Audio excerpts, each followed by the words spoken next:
नमस्कार, मी लतिका निंबाळकर. माझ्या चॅनलवरती तुमचं स्वागत आहे. आज मी तुम्हाला सुक्का बोंबील बनवून दाखवणार आहे. त्यासाठी बघा हे बारीक आकाराचे बोंबील घेतले होते आणि छोटे छोटे तुकडे करून घेतलेले. आता आपण याला भाजून घेऊया. तवा गरम करत ठेवलाय, त्यामध्ये बोंबील टाकायचे आणि मीडियम गॅसवर एकसारखे थोडेसे भाजून घ्यायचे. अशा पद्धतीत बघा भाजून घ्यायचे, कलर चेंज होस्तवर एकसारखं हलवून आता याला मी टोपात काढून घेते आणि ह्याच्यामध्ये पाणी ओतून घेऊया. ह्याच्यामध्ये पाणी ओतले बघा, तर असं हाताने चांगलं चोळायचं आणि 2 ते 3 वेळा धुवून घ्यायचं आणि नंतर एक 10 मिनिटासाठी पाण्यात भिजत घालायचे. बघा किती घाण निघते. असं पद्धतीत चांगलं चोळून घ्यायचं. स्वच्छ धुवून घेतले बघा आणि त्यामध्ये पाणी ओतलेलं आहे. आपण 10 मिनिटात भिजत घालूया. कढई गरम करत ठेवली, त्यामध्ये तेल टाकून घेऊया. तर 1 चमचा तेल टाकायचं आणि चांगलं कडक गरम होऊन देऊया. तेल गरम झालेलं आहे, त्याच्यामध्ये अर्धा छोटा चमचा जिरं, कढीपत्ता आणि जिरं चांगलं तडतडून देऊया आपण. त्यामध्ये मोठ्या आकाराचा बघा एक कांदा एकदम बारीक कापून घेतलेला आहे.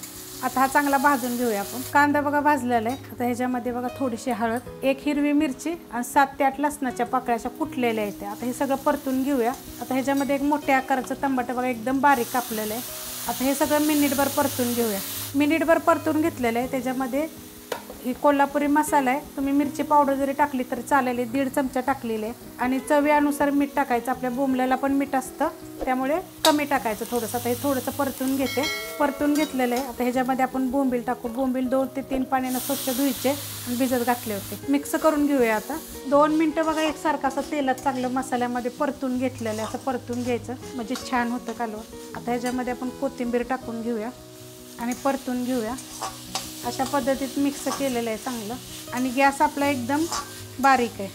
थोडंसं पाणी टाकायचं की बोंबील आपला हा शिजला पाहिजे. आता ह्याच्यावर आपण झाकण ठेवूया 1-2 मिनटासाठी.